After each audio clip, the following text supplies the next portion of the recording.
Hello everyone, welcome back to my channel. I'm Rebecca Keppel. In today's video, we're going to be talking about easy layered stamping.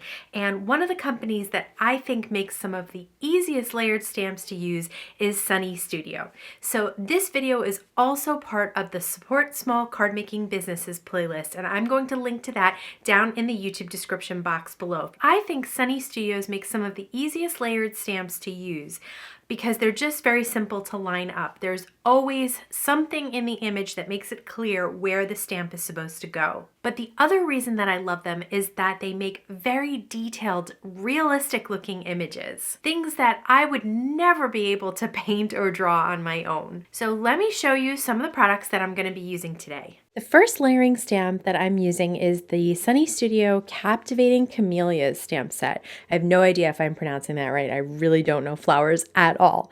It includes 2 flowers, a leaf, and a ladybug.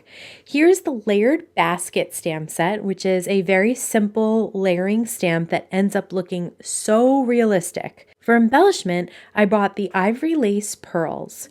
For background, I bought the Buffalo Plaid 6x6 embossing folder, and I grabbed the classic Sunburst 6x6 pattern paper. I love this bright rainbow of colors, but I actually use the flip sides in my cards. Now let's just dive right into layered stamping and making a couple of cards. For this card background, I cut an A2 piece of white cardstock, and I'm going to use my new Sunny Studio Buffalo Plaid embossing folder. I love that the 6x6 size of these embossing folders really allows me to get a full pattern on an A2 card, and this one creates so much texture, which I thought was perfect for a basket of flowers background. To start the layered stamping, I'm going to start with the basket, which is a very simple shape, and so it's very easy to line up. I start with the most filled in image and stamp that in my lightest color of ink, which for this basket is Pumice Stone Distress Oxide ink. I like to use Oxide inks for layered stamping because they sit on the paper more than dye inks, which sink into the paper more. Lining up the next layer is as simple as making the lip of the basket in line. You should see no white through the stamp, and you should see no stamping from the last layer hanging outside the stamp itself. For this next layer, I'm using Tea-Dye Distress Oxide ink. Again, lining up layer 3 is super simple on this image because each layer shows the basket lip, and if that's fully lined up on both sides, you should be good to go. Even with just 3 layers, you already have a very detailed and realistic looking image. The last layer is the least amount of stamping, basically just adding some bits of shading. Just imagine coloring this image with pencils or Copics and needing to add all those details and shading and blending.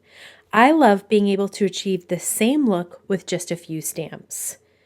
Now to move on to the flowers. I know when you look at the stamp set, it looks a little more complicated than the basket, obviously, but I'm not exaggerating when I say that I think Sunny Studio's layering flowers are the easiest on the market to line up and give the most detailed effect with just a few layers. The way their stamps are labeled here, they start with A1 being the most detailed stamp, which will be your darkest hue of the color you're using.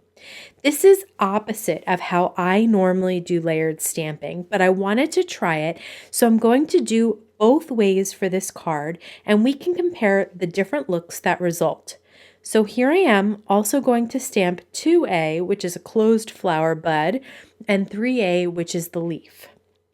Personally, I think it's easier to line up the stamps when you start with the most filled in image first, but honestly, this way was not very difficult either. You can see the large flower has several distinctive bumps and curves that can be found in all the layers, and these are what you use to line up the stamps. So I continue to use those little bumps, curves, or in the case of the bud, it's a straight side of the stamp to line everything up. For the leaf, it is the tip of the leaf that keeps your alignment straight. Here's what all 3 images look like with all their layers stamped. I'm going to mark this line of images A through D, although the leaf only has 3 layers. On the other side of the panel, I'll mark it D through A so we can compare them at the end. So this time I'm going to stamp the layers the way I usually work with layered stamps, by starting with the most filled in layer of each image and using the lightest hue of each color I'm going to use. I try to double stamp at least every image I stamp. I feel that I get the best impression that way, which is why I like to use a stamp positioner like the Misty. One tip for cleaner images when doing layered stamping is to heat set in between the layers. Most of us don't have time to let each layer just sit and sink in and dry before moving on to the next, but we do that with all of our other stamping. So if you want to forge ahead with the next layer, I definitely recommend a little heat setting in between layers so that each layer stands out a bit more. Once I finished all the layers, you can see the difference between the two methods. On the left, I started with layer D, which is the most filled in stamp and the lightest color. On the right, I started with layer A and the darkest color. Honestly, I love them both.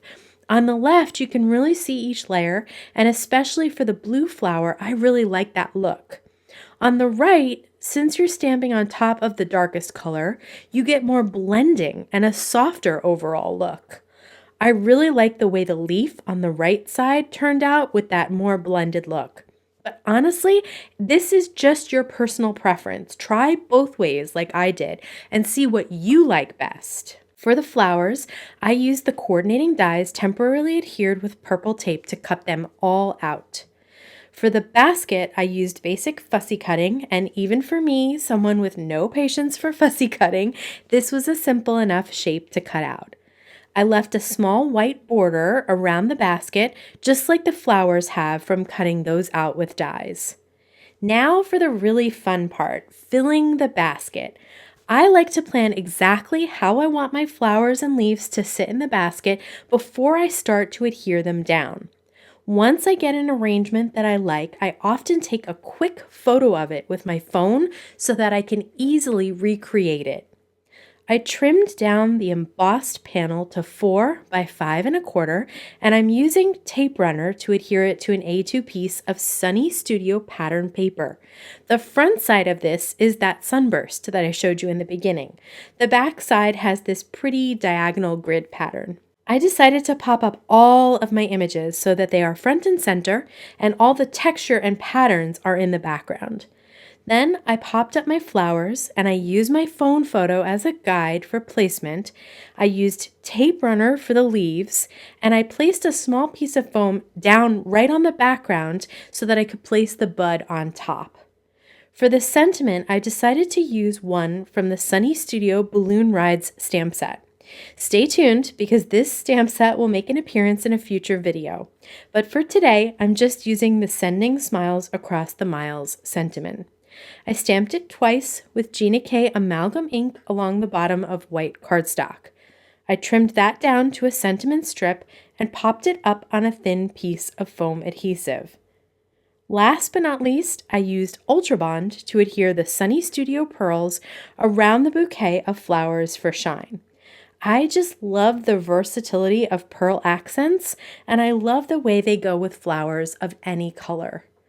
And I really love how detailed these flowers and basket look with just layered stamping, and it was so easy to do. For this second card, I'm going to stamp the basket right on a card panel, and this basket I'm going to create layered blues. So I'm starting with the most filled in stamp, and I'm going to stamp this layer in Distress Oxide Tumbled Glass.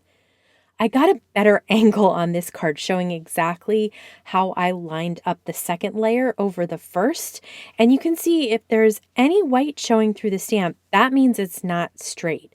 I stamped the second layer in Distress Oxide Speckled Egg. I dried the image to make sure these two layers were dry so we could have the next layer stand out and not kind of mush together. Again, the next layer is very easy to line up using the lip of the baskets. I stamped this one with broken china and then dried this with the heat tool. Up close, you can see all three colors and how they work together to create the detailed image. It was super easy to line up the last layer of the basket, but I could see the top right of the basket was off when I first placed it down because I saw white through the stamp. So I readjusted the stamp to make sure the details were on the already stamped image and not hanging off. I stamped this last layer with faded Jeans Distress Oxide ink. I wanted to work on the background of the basket, so I decided to create a mask with some Gina K for Thermoweb Masking Magic. I placed a piece of the Masking Magic in the Mini Misty and stamped it with black ink, and then I fussy cut out the image. I cut right up against the image because I want to ink right up against the basket. I heat set it so that the ink was dry and peeled off the back of the masking paper and placed the mask right on top of the basket image. I then used a Pink & Mane ergonomic blending brush with some tumbled glass ink to ink blend the top 2/3 of the background with blue for a sky.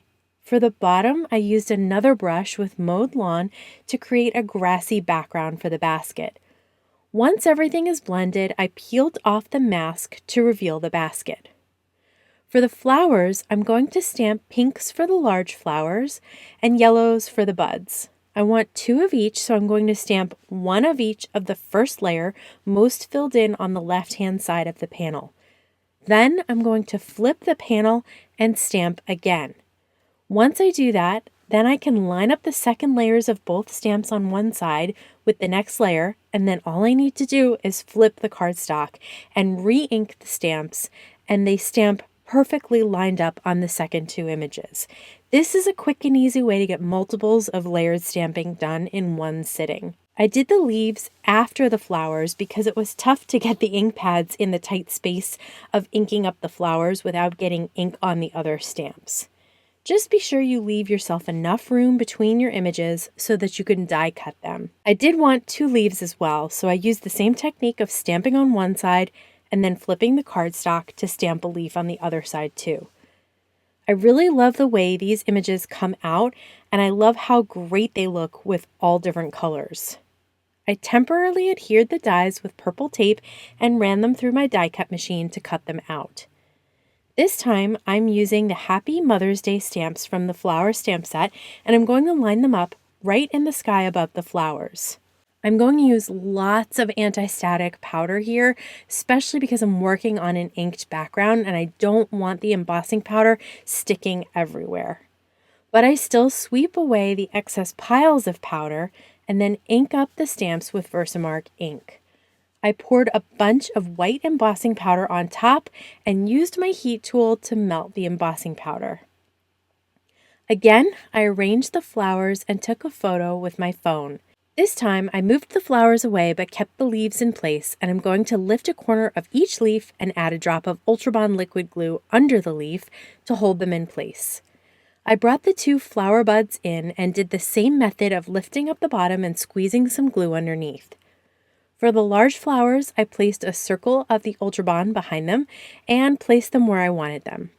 The background was feeling a bit flat, so I blended a bit of green on scrap paper and tried drawing some grass blades with Prismacolor pencils on it, and I really liked the look, so I did little grass patches in several areas around the green.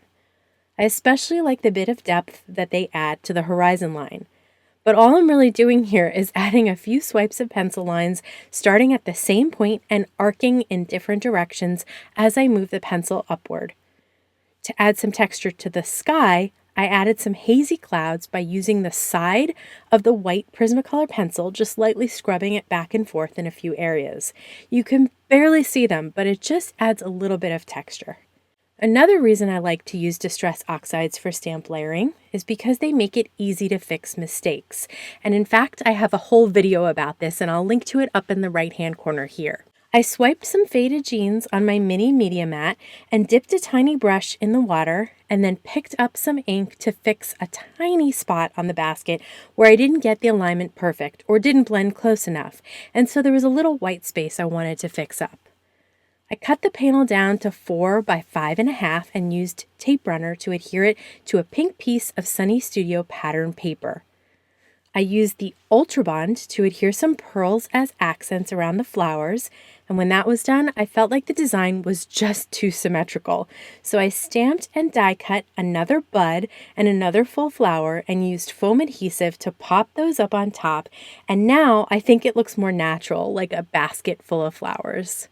I love these layered stamps. I love how detailed the images come out. If you've tried layered stamping before, let me know in the comments below. If you haven't, or if you've struggled with layered stamping, I definitely recommend giving Sunny Studios a try. I also really love Sunny Studios embossing folders. If you want to see a video where I used a bunch of them and came up with a bunch of different ways to use them, check that out over here.